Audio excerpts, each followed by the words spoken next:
Hello, in this video I will be showing you different things about the FieldHawk package and what you need to know before you go out to the field. With the FieldHawk package you will get the drone, 2 batteries, 2 sets of propellers, a remote control, and everything you need to charge the batteries and the battery charger and USB cable. To begin, we will begin with the drone. Basically it has 4 motors, 4 arms, 4 legs, the body, the autopilot is right here. This is the GPS. On the GPS we have indicator lights, the safety switch. Right here we have the USB port to upload missions with the USB cable. We have the camera. On top of the camera we have the LED indicator light, the power wire for the camera, the servo gimbal. In the back of the drone we have the battery port. Just slide it in like this. When we turn on the drone at the field, we set it down on the surface.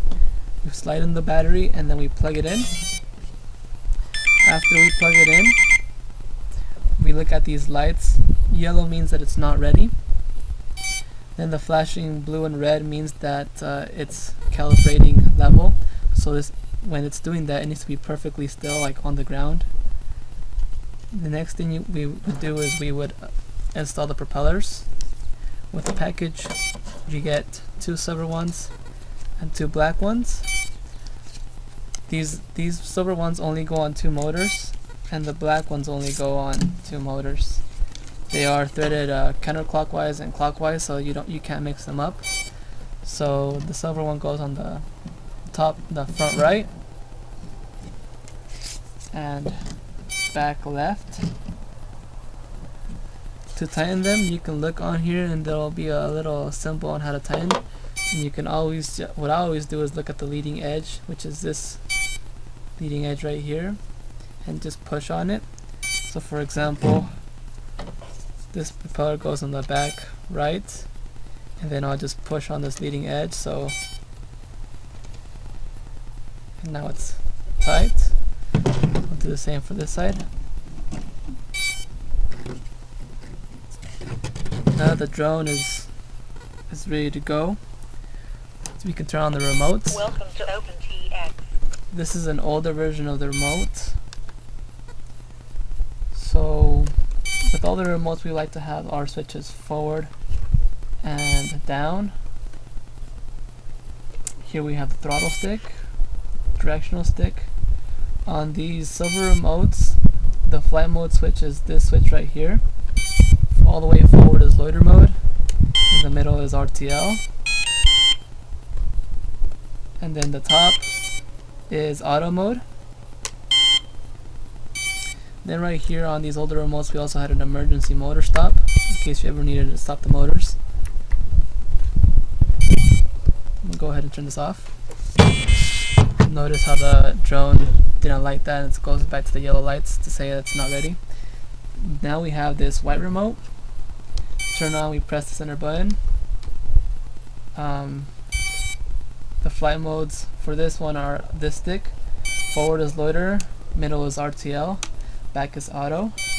Then this is your motor emergency stop switch as well, but it's probably not going to be that in the future.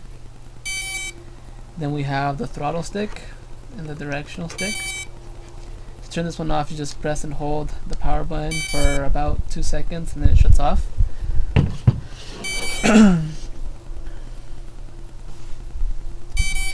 One thing to notice, once you have the remote turned on at the field, down here we have the camera LED indicator light. When it's initializing, when you first plug in the battery, it'll flash until it starts communicating with the GPS, and then it'll turn solid when it has a good GPS connection. Right now, since the light is flashing yellow, it means that the drone is unhappy with something, and that is because the drone's not connected to it. So now that the drone's connected to it and it has it'll turn into a green light. The green light means that it's ready to go. So all you would have to do then is find the basically arm it that will initiate the camera gimbal, and then you would just arm the throttle and then set it in auto mode. I'm gonna go ahead and disarm it so it doesn't fly off. So right now the flashing safety switch means that it's disarmed. If I arm it, it'll turn solid red when it's armed. Disarmed. And then once it's armed on where you want to launch from, you would hold this down to the right. It's not going to let me because of the safety switch.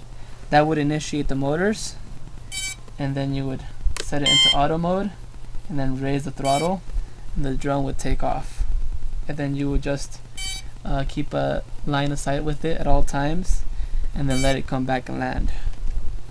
Once it's landed, you would then just lower the throttle, switch it back to loiter mode, and unplug the battery and upload the missions to your computer. Upload the pictures to your computer. So next video we will fly this thing. See you guys then.